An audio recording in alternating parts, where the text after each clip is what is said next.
তারকেশ্বরে অবৈধ টোটো আটকাতে টোটো ইউনিয়নের অনির্দিষ্টকালের বন্ধের ডাক। দিন দিন অবৈধভাবে তারকেশ্বর শহর জুড়ে টোটো গাড়ি বৃদ্ধির কারণে অনির্দিষ্টকালের বন্ধের ডাক দিল তারকেশ্বর শহর তৃণমূল টোটো ইউনিয়ন।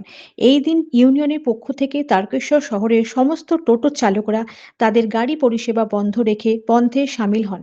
এই দিন তারা ৩ দফা দাবি রাখেন, যেমন নিত্যদিন তারকেশ্বর শহরে অবৈধ টোটো গাড়ি ঢুকে যাওয়ায় যানজটের সৃষ্টি হচ্ছে, তাই তারকেশ্বর পৌর এলাকায় নতুন টোটো পরিষেবা বন্ধ, আর এক মালিকের একটি টোটো পরিষেবা এবং নেশা করে যাত্রী পরিষেবা দেওয়া চালকদের বিরুদ্ধে যথাযথ ব্যবস্থার দাবি নিয়ে তারকেশ্বর শহর তৃণমূল টোটো ইউনিয়ন দ্বারস্থ হন।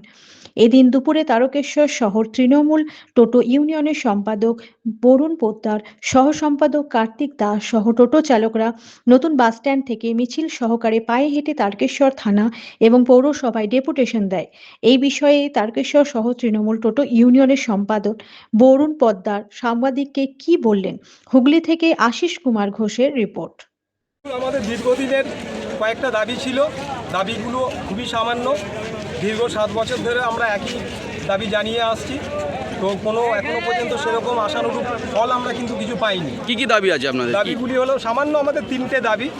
1 নম্বর দাবি হচ্ছে নতুন টোটো যেভাবে বৃদ্ধি পাচ্ছে তাতে শুধু আমাদের যে রুজি রুটির অসুবিধা হচ্ছে তা কিন্তু নয়, তারকেশ্বরের সাধারণ পথ চলতি মানুষ তাদেরও অসুবিধা হচ্ছে। বিভিন্ন রকমভাবে জ্যামজটের যে একটা অসুবিধা পড়ছে বিভিন্ন তারকেশ্বরের রাস্তা আপনারা প্রত্যেকেই জানেন যারা রয়েছেন, এবং তারকেশ্বরে যারা প্রতিনিয়ত যাতায়াত করেন, যে তারকেশ্বরের রাস্তা খুবই সংকীর্ণ এবং সরু। দিনের পর দিন রাস্তা কিন্তু অবৈধ টোটো দখলে চলে যাচ্ছে, এটা একটা আমাদের দাবি। 2 নম্বর দাবি হচ্ছে একটা মালিক তার অনেক টাকা আছে, সে 3টে-4টে করে টোটো কিনে বিভিন্ন রকম ছেলেদেরকে দিয়ে রেখে দিয়েছে। তো তার ফলে কী হচ্ছে, যে প্রকৃত যার প্রয়োজন টোটোটা তাদের জন্যই, যে এখানে যারা বেরোজগার আছে তাদের জন্য টোটোটা কিন্তু একটা উপার্জনের রাস্তা হিসাবে হয়েছিল, কিন্তু এটা আজকে একটা ব্যবসায় দাঁড়িয়ে গেছে। তো এর বিরুদ্ধে আমাদের প্রতিবাদ আগেও ছিল, এখনও আছে এবং ভবিষ্যতেও থাকবে, যে এগুলো আমরা কিন্তু আর মানছি না। যে যার টোটো সেই মাত্র চালাবে, তার বাইরে আর কেউ চালাতে পারবে না। তার জন্য প্রশাসন যে ব্যবস্থা নেবে। আর 3 নম্বর হচ্ছে দাবি, যে অনেকে দিনের বেলা এবং রাতের বেলায় বিভিন্ন রকম মাদক দ্রব্য সেবন করে টোটো চালাচ্ছে, যার ফলে বিভিন্ন সময় দুর্ঘটনার শিকার হচ্ছে, এবং যার ফলে হয়তো ভুল করছে একজন, তার জন্য বদনাম হচ্ছি আমরা সবাই। তো এটা প্রশাসন আর প্রশাসক দুজনকেই নজর রাখতে হবে, কেননা আমরা যখন তাকে ধরতে যাচ্ছি তখন কী হচ্ছে, একটা অন্যরকম পরিস্থিতি একটা তৈরি হচ্ছে, আবহাওয়া তৈরি হচ্ছে। বিভিন্ন রকম রাজনৈতিক দলের সেখানে নাম ভাঙানো হচ্ছে। তো আমরা অনেক চেষ্টা করেছি, কিন্তু আমরা এই মুহূর্তে পারছি না। তাই প্রশাসনের কাছে এবং প্রশাসকের কাছে আমাদের আবেদন, যে আমাদের এই 3টি দাবি মানতে হবে, না হলে আমরা অনির্দিষ্টকালের জন্য কিন্তু টোটো বন্ধের একটা সিদ্ধান্তে এসেছি। তো এবার প্রশাসন আর প্রশাসক জানবে যে কি করে যাত্রী পরিষেবা দেবেন। একমাত্র আমরা শুধুমাত্র জরুরি পরিষেবা বাদ দিয়ে কোনো রকম আর টোটো আমরা চালাচ্ছি।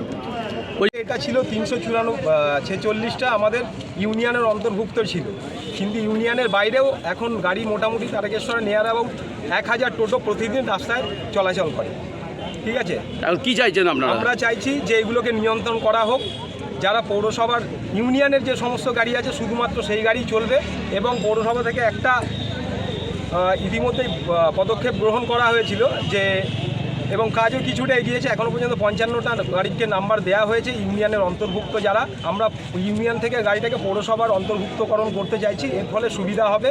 এবং আমাদের বর্তমান যিনি চেয়ারম্যান আছেন তিনিও আমাদেরকে যথেষ্ট সাহায্য করছেন, এবং আগামী দিনেও সাহায্যের হাত বাড়িয়ে দেবেন বলেছেন।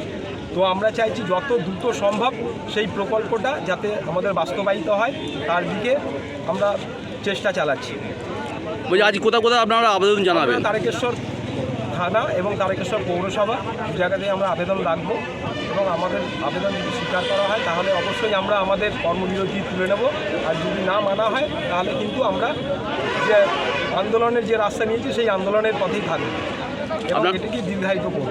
আপনার নাম? আমার নাম বরুণ পোদ্দার, আমি তারকেশ্বর টোটো ইউনিয়নের সম্পাদক, এবং আমার সঙ্গে আছে কার্তিক দাস আমার সহ সম্পাদক, এবং আজকে সভাপতি মাননীয় উপস্থিত নেই, তিনি একটি বিশেষ কাজে বাইরে গেছেন, নাহলে উনিও থাকছেন। ধন্যবাদ।